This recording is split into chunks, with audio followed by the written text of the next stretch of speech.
Biz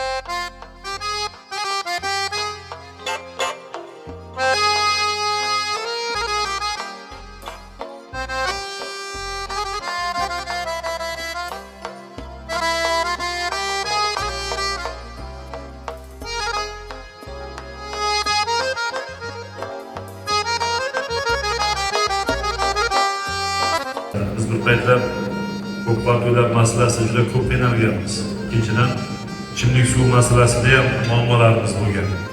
Mana shu bugun yangi O'zbekistonda barcha sohalarda bosqichma-bosqich olib borilayotgan islohotlar, yangilanishlar, davlat tomonidan, shaxsiy hurmatli yurtboshimiz tomonidan ko'rsatilayotgan e'tiborni namunasini bu sohada ham ko'rish mumkin. Hozir 2017-yilda Toshkent viloyatining ichimlik suv bilan ta'minlanganlik darajasi 50% ga yetar yetmas bo'lgan, keyin 20-yilga borib bu narsa 61 va hozir 81% ga yetdi. Albatta, yangi dasturga asosan 2030-yilga borib bu narsani 96-97% ga yetkazish bo'yicha dastur bor.